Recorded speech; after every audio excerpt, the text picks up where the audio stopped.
शुक्लांबरधरं देवं शशिवर्णं चतुर्भुजं प्रसन्नवदनं ध्यायेत् सर्वविघ्नोपशान्तये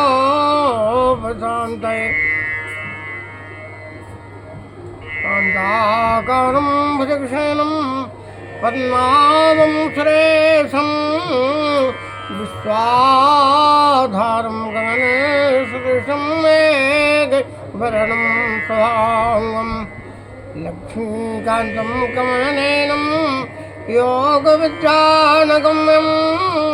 वन्दे विष्णुं भवहारं सर्वलोकैकनाथं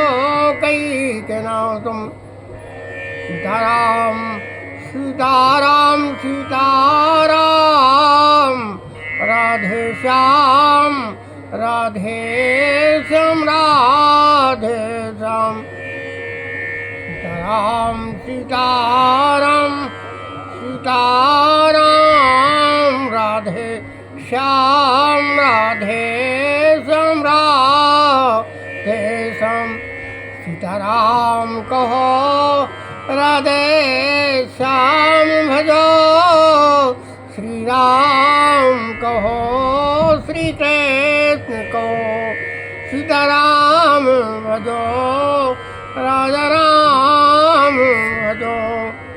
ओम श्री कृष्णाय नमः श्री सीतारामाय नमः। आज आप सबको धोती चरित्र का चौथा भाग सुना श्रवण कराया जा रहा है। कृपया ध्यान पूर्वक श्रवण करें।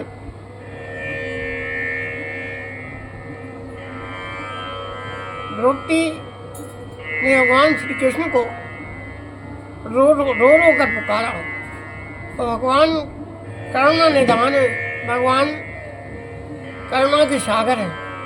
जो व्यक्ति, जो स्त्री, जो भक्त भगवान को प्रेम भाव से पुकारती हैं, उनके प्रति चरणों में अनुराग करते हैं, जो जन तो सदैव जो है भगवान तत्काल आ जाते हैं। जब गज और ग्रह का युद्ध हुआ तो भगवान श्री चरणों में लक्ष्मी जी पैर दबा रही थी। लक्ष्मी जी ने पूछा है प्रभु आप कहाँ? तो जहाँ लक्ष्मी जी पैर दबा रही थी वहाँ तो भगवान ने कहा कि हाँ, और जब ग्राह से गज को छुड़ा लिया वहाँ अच्छी निकली। इतनी जल्दी की भगवान ने कि लक्ष्मी जी के जहाँ पैर दब रहे थे वहाँ तो हार निकला, और जहाँ भगवान ने ग्राह को पकड़ कर चक्र से तो मारा तो वहाँ अच्छी निकली। भगवान इतने जल्दी की। तो भगवान जो है आर्तभाग से जो व्यक्ति पुकारता है भगवान तत्काल वहाँ जाते हैं। जब कोई कष्ट आता है तो व्यक्ति कहते हैं हे भगवान, हे भगवान। कहा है कि दुख में सुमरन सब करें, सुख में करे न को, जो सुख में सुमरन करें तो दुख काहे को। सुख में सब भगवान का नाम स्मरण करते हैं, दुख में सब करते हैं, सुख में कोई नहीं करता। इसलिए जो है जब तक सुख है तब तक सुखी हो, जब तक भगवान का नाम का जप करना चाहिए। सदग्रंथों गीता भागवत रामायण सब यही कहते हैं। यदि पितामह ने प्रतिज्ञा की है तो है सत्य होकर रहेगी। मैं असमर्थ हूँ और रूखे मुख उत्तर दे दिया गया। पितामह ने प्रतिज्ञा की थी तो क्या तुमने लंबी लंबी सबसे खाकर मुझको झूठा ही आश्वासन दिया है कि तुमने झूठी जो है कसम खाई है क्या? श्री कृष्ण के जीवित रहते उनकी सखी कृष्णा के पति परलोक सुधार जाएं, इससे बढ़कर और कलंक और क्या होगा। द्रौपदी ने जो है खींच कर कहा, द्रौपदी जो कह रही एक उपाय है, तुम चुपचाप मेरे पीछे पीछे चलो, भीष्म के स्वर में जाकर उनका आशीर्वाद प्राप्त करो। श्री कृष्ण ने मुस्कुराते हुए कहा। भगवान जो है हंसने लगे, मैं तो सदा ही तुम्हारे वचनों का अनुसरण करने को प्रस्तुत हूँ। चलो शीघ्र चलो द्रौपदी। रात का तीसरा पहर था, भगवान द्रौपदी को लेकर चले। अरे तुम्हारी पंचन दिए जूतियों को देखकर तो कोई भी पहचान लेगा। ऐसी जूतियाँ थी द्रौपदी के पास। उतारो जूतियाँ जल्दी। श्री कृष्ण ने द्रौपदी को कुछ कहने का अवसर ही नहीं दिया और जो है जूतियों को लेकर अपने पीठ उत्तरी में लपेटा, अपने पीछे लपेट लिया और धीरे से बगल में दबा लिया और कहा बस पीछे पीछे चलो चलो। द्रौपदी ने आज्ञा का पालन किया। द्रौपदी ने भगवान श्री कृष्ण का आज्ञा का पालन किया। ऐ पितामह का सबर है, चुपचाप अंदर जाकर पितामह को प्रणाम करो।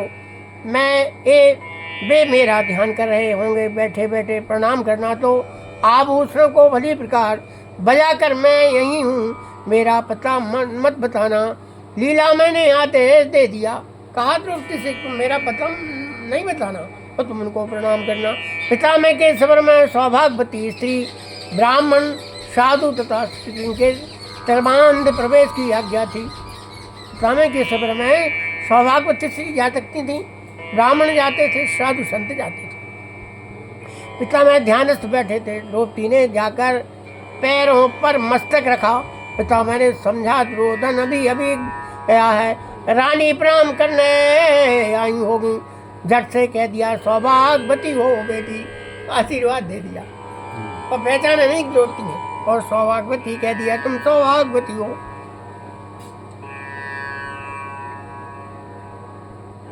इस प्रकार कहने लगे हो, ओ पांचाली तू यहाँ कैसे? पुत्री, मैंने पांडवों को मारने की प्रतिज्ञा तो की है, परंतु साथ ही यह भी कहा कि यदि श्री कृष्ण ने शस्त्र न उठाया तो ऐसा होगा। तू यहाँ किसके साथ आई? बिना श्याम सुंदर के सब कौन कर सकता है? बता वे मेरे प्रभु कहाँ हैं? बुद्धिमान भीष्म ने सब समझ लिया।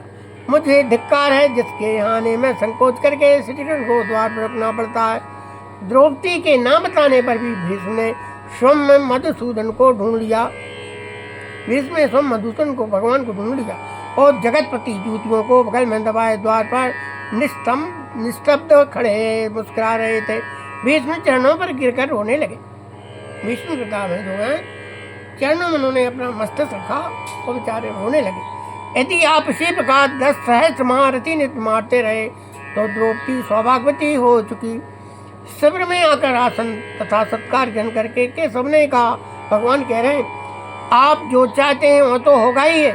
मेरे मुख से ही मेरा मृत्यु का उपाय आपको सुनना है तो मैं वो भी बता दूंगा, किंतु कल के युद्ध में मेरी प्रतिज्ञा की रक्षा करनी होगी।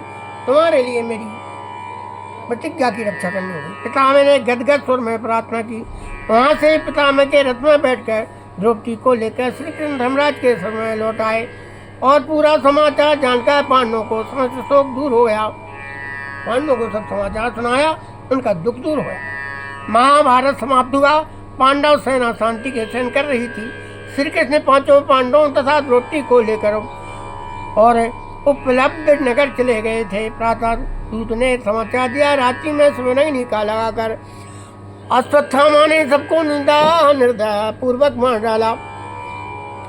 ऐ सुनते ही सब रथ में बैठकर सफर में पहुंचे और अपने मृत पुत्रों को देखकर द्रौपदी बड़े करुण स्वर में क्रंदन करते हुए क्या कह रही है, मेरे पराक्रमी पुत्र यदि युद्ध में लड़ते हुए मारे गए होते तो मैं संतोष कर लेती।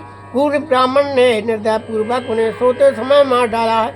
द्रौपदी की धर्मराज ने समझाने की प्रयत्न किया, परंतु पुत्र के शव के पास रोती माता को क्या समझाएगा? कोई समझा सकता है? इसका पुत्र समाप्त हो गया, माता को क्या समझा सकता है? भीम ने क्रोधित होकर अश्वत्थामा का पीछा किया और श्री कृष्ण ने बताया कि नीच अश्वत्थामा जो है भूमि पर ब्रह्मास्त्र का प्रयोग कर सकता है। अर्जुन को लेकर वे भी पीछे रथ में बैठ कर गए। अश्वत्थामा ने ब्रह्मास्त्र का प्रयोग किया उसे शांत करने को। अर्जुन ने भी उसी अस्त्र से उसे शांत करना चाहा। दोनों ब्रह्मास्त्रों से प्रलय का दृश्य प्रस्तुत कर दिया।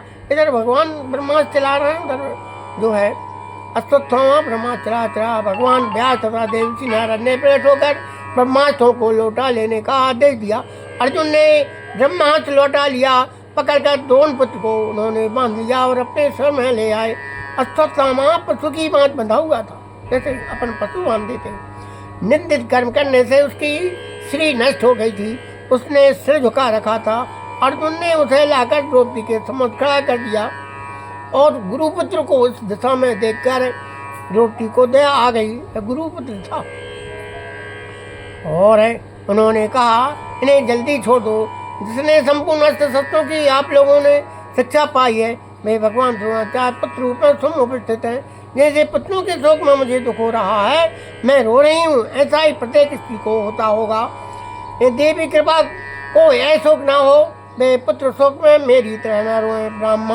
ब्राह्मण सब प्रकार पूज्य होता है, उन्हें शीघ्र छोड़ दो। ब्राह्मणों का हमारे द्वारा अनादर नहीं होना चाहिए। भीमसेन अश्वत्थामा के पक्ष में थे। अंत में श्री कृष्ण की सम्मति से द्रोणपुत्र को मस्तक पर रहने वाली मणि छीन कर अर्जुन ने उसे शिविर से बाहर निकाल दिया। मणि छीन दी।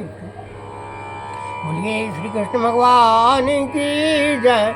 महाभारत की समाप्ति पर युधिष्ठिर ने बंधुत्व की भावना करके विरक्त होकर वन में जाने का विचार प्रकट किया। जब सब भाई उन्हें समझा चुके तो पांचाल राजकुमारी ने कहा, महाराज आपने दैत्य वन में बार बार कहा है कि शत्रु को जीतकर आप हम सबको सुखी करेंगे। अब अपनी बात को क्यों मिथ्या कर रहे हैं? मेरी सास कुंती जी कभी झूठ नहीं बोलती। उन्होंने भी कहा था कि आप शत्रु पर विजय करके साम्राज्य का उपयोग करेंगे। अपनी माता के वचनों को आप क्यों मिथ्या कर रहे हैं? दुष्टों को दंड देकर, निर्बलों की रक्षा करके, अनाथों की सहायता करके, विप्रों को दान देकर प्रजापालन करने वाला राजा निश्रेयस को प्राप्त करता है। आप अपने धर्म को छोड़कर किस विधर्म के प्रलोभन में बन जाना चाहते हैं?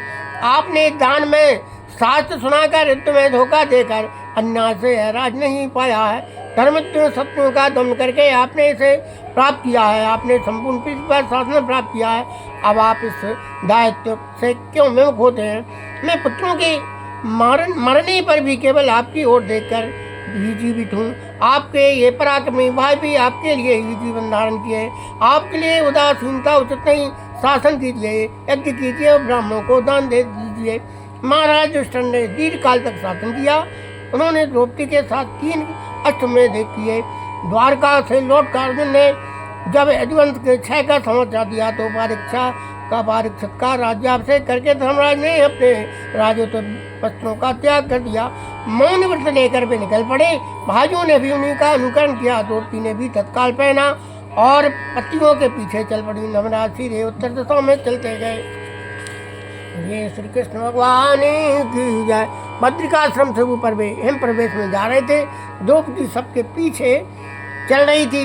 जब मौन थे, कोई किसी को और देखता नहीं था। द्रौपदी ने अपना चित्त सब ओर से एकाग्र करके परमात्मा भगवान श्री कृष्ण में लगा दिया था। उन्हें शरीर का पता नहीं था। इन पर फिसल कर वे गिर पड़ी और शरीर उसी श्वेत में विलीन हो गया।